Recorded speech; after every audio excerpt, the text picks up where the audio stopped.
नमस्कार साथियों, मैं डॉक्टर देशबंधु भट्ट से मुखेम टिहरी गढ़वाल उत्तराखंड से आप सभी का मेरे यूट्यूब चैनल पर हार्दिक स्वागत और अभिनंदन है। साथियों, आज मैं आया हूं भगवान श्री सेम नागराजा के 5वें धाम सेम मंदिर में। आज मैं आपको भगवान सेम नागराजा के 7 सेम में से 4 सेमों की यात्रा की बात आपसे शेयर करूंगा। और अभी मैं हूं भगवान सेम नागराजा के ढुगडुगी सेम पर। तो सबसे पहले मैं भगवान सेम नागराजा को प्रणाम करते हुए एक श्लोक अपना स्वरचित यहाँ पर आपके सामने समर्पित कर रहा हूँ। एक श्लोक है, मैंने स्वरचित लिखा हुआ है। रमोलाख्यो गंगू भुवन विदुतो राजतनया स्वकीये राज्ये सा भजति जनतां वाममतया कदाचित् श्रीकृष्णो रामण कवनं द्वापरयुगे समागत्यस्माकं सुभगकरणार्थं वसुमतौ। तो द्वापर युग की बातें हैं कि भगवान श्री कृष्ण यहाँ हिमालय की यात्रा पर आए थे, और उसी संबंधित एक कहानी भी है कि जब यमुना जी में कालिया नाग रहता था तो उस कालिया नाग को भगवान ने वहाँ से बाहर निकाला और कालिया नाग के मस्तिष्क पर अपने चरण चिन्ह छोड़े और गरुड़ के भय से उसको मुक्त किया और कहा कि तुम यहाँ से रमणक द्वीप में चले जाओ। और रमणक द्वीप यही रमोली है, जहाँ का गणपति राजा गंगू था, जो रमोला हुआ करता था, गंगू रमोला। तो इसी क्षेत्र का नाम रमणक द्वीप है। ऐसा हमने अपने पुराने मनीषियों और विद्वानों से सुना है। यह दंत कथा भी हो सकती है और श्रुति परंपरा से प्राप्त ज्ञान भी है कि यही हमारा रमणक द्वीप है, जहाँ भगवान श्री कृष्ण नित्य विहार करते हैं। कदाचित श्री कृष्ण रमणकद वनम द्वापर युग के समय में भगवान श्री कृष्ण इस रमणक वन में आए थे और यहाँ पर लोगों के सौभाग्य करने के लिए, इसमें लोगों के दुखों को दूर करने के लिए भगवान ने यहाँ पर नागराज तीर्थ स्थापित किया। तो उस समय की कथा ये है कि गंगू रमोला एक राजा हुआ करता था और वो बहुत ही प्रतापी था, लेकिन प्रजा के ऊपर उसने कुछ अनावश्यक कर भी लगाए थे, जिससे प्रजा आहत थी। तो उस समय भगवत भक्ति ही एक परम साधन था कि भगवान की भक्ति करके लोग अपने दुखों से मुक्त होते थे।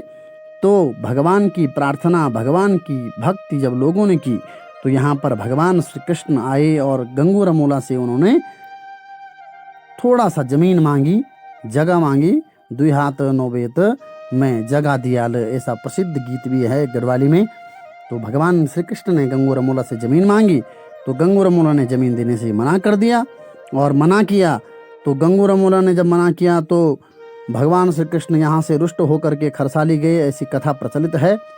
तो खरसाली जब गए तो इधर राजा गंगू की जो धर्मपत्नी है मैना, तो मैना महारानी के स्वप्न में भगवान श्री कृष्ण आते हैं और भगवान श्री कृष्ण के क्रोध के कारण गंगू रमोला की जो भैंसें थी वो पत्थर बन गई, जो भी पशु थे उनके अन्य वो भी भैंसें वो पत्थर बन गई। और ऐसा साप दे करके जब दुर्भिक्ष पड़ने लगा उसके साम्राज्य में, तो गंगू रमोला की धर्मपत्नी को स्वप्न में भगवान श्री कृष्ण ने कहा कि मेरे ही चमत्कार के कारण ऐसा हो रहा है, मुझे आपके पतिदेव ने यहाँ पर जगह देने से मना किया। तो फिर पुनः भगवान श्री कृष्ण को मनाने के लिए गंगू ने यहाँ से अपने सैनिकों को भेजा और खरसाली गए। खरसाली यमुनोत्री माँ का मायका है, वहाँ पर भी नागराजा का मंदिर है और वहाँ से भगवान श्री कृष्ण को यहाँ लाए। उस समय भगवान श्री कृष्ण यहाँ पीताम्बर वस्त्र धारण करके और धोती कुर्ता पहने हुए एक ब्राह्मण के वेश में यहाँ भिक्षा रूप में जमीन मांगने आए थे। तो इसीलिए इस क्षेत्र को भी एक भिक्षाटन से जोड़ा जाता है कि यहाँ के लोगों का व्यवसाय या यहाँ के जितने भी संभ्रांत व्यक्ति होते हैं वो भी भिक्षाटन करते हैं। ऐसी परंपरा हमने लोगों से सुनी है और भगवान श्री कृष्ण ने यहाँ पर भिक्षाटन किया था, इसीलिए यहाँ एक प्रकार से कहा जा सकता है कि यहाँ के लोग भी भिक्षाटन करते हैं। ये एक परंपरा है और उसी से जोड़ कर के फिगवाल जो समुदाय यहाँ बना है, राज्य सरकार ने भी इसे घोषित किया है, वही एक कारण हो सकता है कि यहाँ पर फिगवाल की परंपरा शुरू हो गई है। गंगा पुत्र हैं ये लोग, गंगा जी के मायके के लोग हैं, तो इसलिए इनको फिगवाल कहा जाता है। और यहाँ से फिर पुनः भगवान श्री कृष्ण पुनः रमोली में आए गंगू रमोला के कहने पर, और भगवान श्री कृष्ण यहाँ पर जो प्रकटा सेम है, ये दिव्य मंदिर आपको दिख रहा है, यहाँ पर भगवान ने कहा कि यहाँ पर हमारे लिए एक आश्रम या मंदिर बना दीजिए। तो भगवान श्री कृष्ण ने यहीं पर ही महादेव शंकर की तपस्या की है।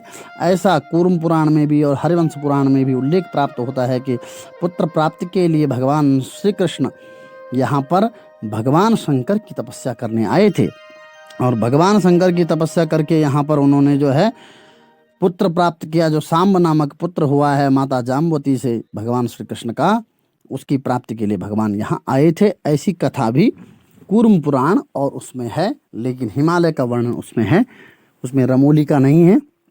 तो इस प्रकार से यहाँ पर जो भी लोग आते हैं उनको पुत्र प्राप्ति होती है, कई उनके दुख दूर होते हैं, ऐसी मान्यता है। तो उत्तराखंड में ये 5वां धाम के रूप में विख्यात है। और फिर गंगू रमोला ने यहाँ पर भगवान श्री कृष्ण के लिए लगातार 6 बार मंदिर बनाया, ऐसी कथा प्रचलित है। लेकिन वो मंदिर विलुप्त होते गए और इस प्रकार से 6 जो वो मंदिर थे वो अलग अलग जगह चले गए, और अलग अलग जाने के कारण 7वां मंदिर जब प्रेम पूर्वक भक्ति पूर्वक राजा गंगू रमोला ने बनाया तो उसे भगवान श्री कृष्ण ने स्वीकार किया। ये मंदिर आपको जो दिख रहा है यहीं पर प्राचीन मंदिर हुआ करता था। वो कितने साल पुराना है ये तो इतिहास विधि जानते होंगे। और ये नवीन मंदिर जो जीर्णोद्धार हुआ है मंदिर का, ये लगभग 2008-9 के आसपास हुआ है। और भगवान श्री कृष्ण यहाँ पर जो हैं हमेशा हमेशा के लिए विराजमान हुए, तब मूर्त प्राण प्रतिष्ठा हुई मंदिर की। और ये मुख्य रूप से जो शिला है भगवान की, ये यही शिला रूप तब तहाँ विराजे नागराज दर्शनीय साजे। और यहाँ पर रावल परिवार शेमवाल परिवार होते हैं। भगवान नागराजा के जो मुख्य अर्चक हैं वो रावल लोग हैं, सीमा जाति के उच्च कोटि के ब्राह्मण होते हैं। और यहाँ पर जो हवन में विराजते हैं वो वशिष्ठ गोत्रीय भट्ट जाति के ब्राह्मण हैं। कहते हैं कि यहाँ पर जो यात्रा करने यात्री आते हैं उनकी यात्रा तभी सफल मानी जाती है जब यहाँ पर हवन भी होता है। तो यहाँ पर हवन भी नित्य होता है। ऐसा भगवान श्री कृष्ण का नित्य हवन वशिष्ठ गोत्र के ब्राह्मण करते हैं, और नित्य भगवान की पूजा होती रहती है। सुबह 5 बजे पूजा होती है, फिर 8 बजे पूजा होती है, बाल भोग लगता है, दिन में भोग लगता है, सायंकालीन आरती होती है। बहुत विधि विधान से यहाँ पर बहुत ही अच्छा पूजन होता है। और ये ऊपर दिख रहा है आपको, अभी जो दिख रहा है ये है सतरंजू सोड़, जहाँ भगवान श्री कृष्ण अपनी सफ़ेद घोड़ी पर नित्य विहार करते हैं। और यहाँ पर घोड़ी के पाँव के छाप भी आपको दिख जाते हैं। और भगवान श्री कृष्ण बंसी बजाते हुए लाकृति के रूप में यहाँ पर उनके भी पाँवों के पग चिन्ह हैं। ये पग चिन्ह हमें आज भी एक शिला के ऊपर उत्कीर्ण दिखाई देते हैं। वो शिला बहुत ही विशाल शिला है यहाँ सतरंजू सोड़ में। और सतरंजू सोड़ ये एक प्रकार से बुग्याल कहा जा सकता है, हरे भरे घास का मैदान है ये। और इसके ऊपर जब शीतकाल में बहुत ज़्यादा बर्फ़ गिर जाती है तो एकदम सफ़ेद स्वर्ग सा प्रतीत होता है। जहाँ आजकल लोग गर्मी से प्रताड़ित हैं, पीड़ित हैं नीचे, वहीं ऐसा दिव्य स्थल सतरंजू सोड़, आहा कितना सुंदर है। यहाँ तापमान जो है लगभग 9 और 10 से कभी ऊपर नहीं जाता है। यहाँ बहुत ही शीत है। और अब देखिए आपको ढुगडुगी सेम दिखा रहे हैं हम। ये है ढुगडुगी सेम। ये एक दिव्य शिला है जिसका इस तरह से संतुलन बना हुआ है कि विशाल बलशाली लोग इसको हिलाना चाहें तो हिलती नहीं है, लेकिन कनिष्ठिका उंगली मात्र के स्पर्श से ये दिव्य शिला यहाँ पर हिल जाती है। और यहाँ पर ये पुजारी जी बैठे हैं, ये देखिए ये रामपाल बिष्ट जी हैं रेका वाले, तो ये बैठे हुए हैं अभी। और यहाँ पर भक्तों का निरंतर आना जाना होता रहता है। ये दिव्य शिला है, ये देखिए इस तरह से हिल रही है। ये देखिए हल्का सा आपको दिख रहा होगा, दोलायमान है ये शिला। और कई बार भूकंप आ गया, कई बार पृथ्वी पर अनेक प्रकार के संघात हुए, लेकिन यह शिला जस की तस यहाँ पर संतुलित रूप से बनी हुई है। ये ईश्वर का चमत्कार नहीं तो और क्या। ये देखिए किस तरह से हिल रही है, ये ईश्वर का चमत्कार ही है कि यहाँ पर जो है इस तरह से शिला कभी ये हिलती नहीं है। ये शिला यहाँ पर जस की तस बनी हुई है।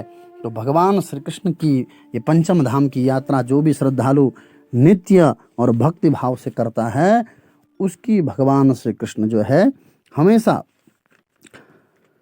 दुखों को दूर करते हैं, सुख शांति प्रदान करते हैं और उनकी कामनाओं की पूर्ति के लिए भगवान श्री कृष्ण यहाँ पर नित्य विराजते हैं। जिसको भी शारीरिक व्याधि हो, चर्मादि रोग हो, वो भी यहाँ पर आकर के ऐसी मान्यता है कि उसके चर्म व्याधि समाप्त हो जाती है। आदि व्याधि के नाशक भगवान श्री कृष्ण यहाँ पर नित्य रमण करते हैं।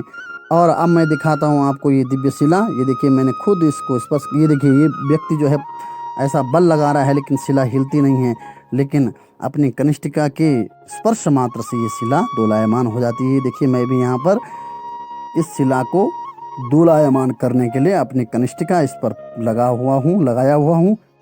ये देखिए यहाँ पर आजकल गर्मी का मौसम है तो बहुत सारे लोग यहाँ शीतलता में और पहाड़ों में रहने के इच्छुक जन यहाँ पर नित्य आ रहे हैं। और ये देखिए नीचे वाला बेजे भागी वाला हिस्सा पीछे उतर जो पोखरी शौर, क्यारी, सर्प, ये सब यहाँ से दिखता है। ये दिव्य घना बांज बुरांस का दिव्य वन है।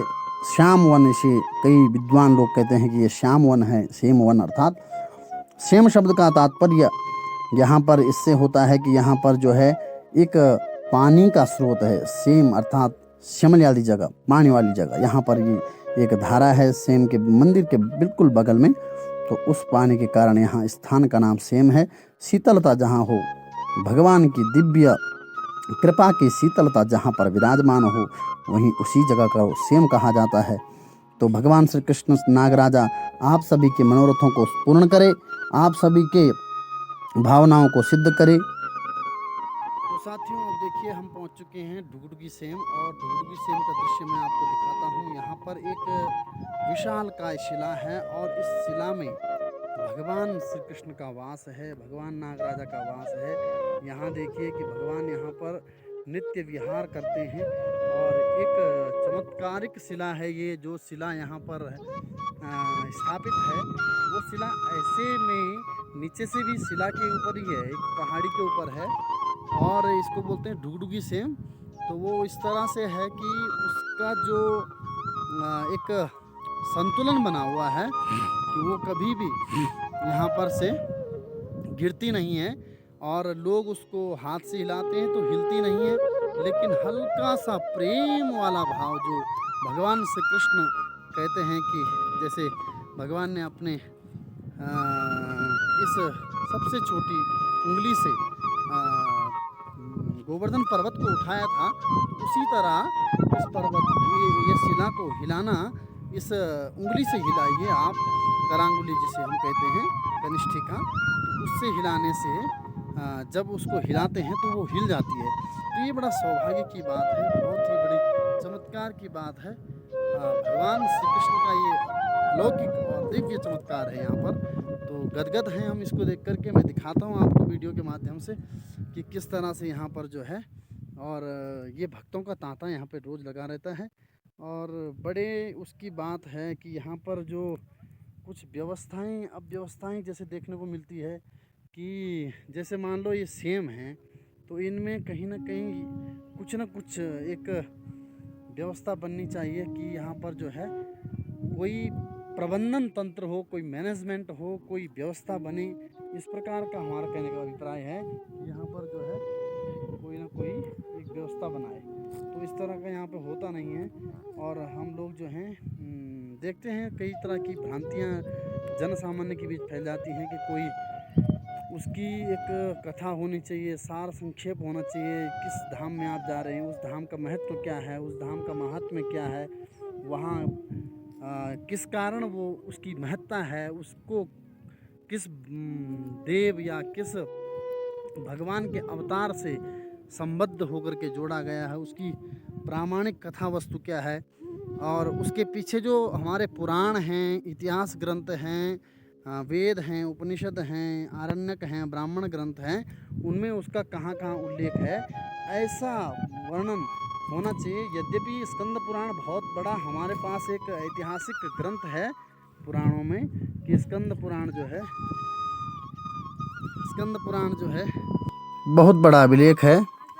तो एक श्लोक मैं आपको सुनाता हूँ स्वरचित सप्तसेमों के ऊपर। सुरम्यासे मास्ते प्रकट सतरंजोतलबला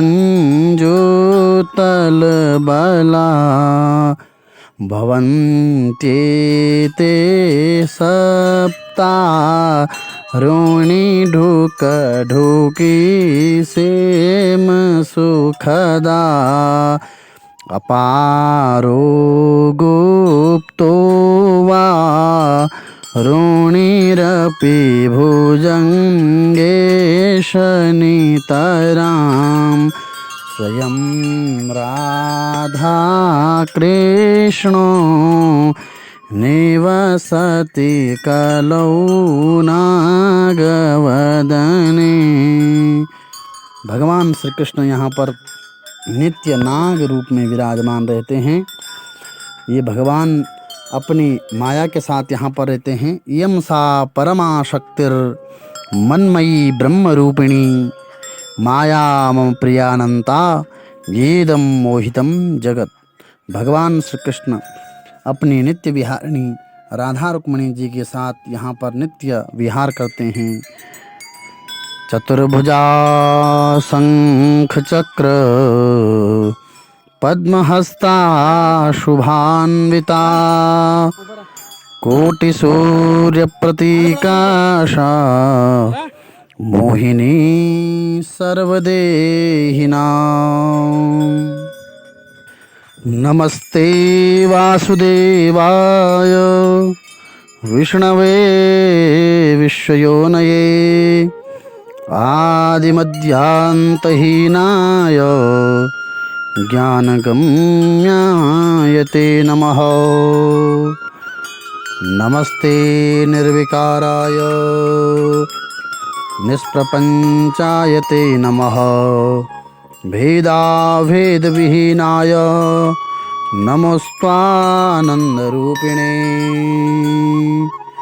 नमस्ताराय शान्ताय नमो प्रतिहतात्मने अनन्तमूर्तये तुभ्य ममूर्ताय नमो नमः। 20 डिग्री सेल्सियस है, वहाँ का आनंद ही कुछ और है। ये देखिए हम किस तरह से यहाँ पर इस हरे भरे जंगल में और ऊपर से मेघ भी गर्जना करने लग गए हैं। तो लगता है कि बारिश होने की प्रबल संभावना है, शीघ्र ही बारिश हो जाए। मुझे लगता है कि शीघ्र ही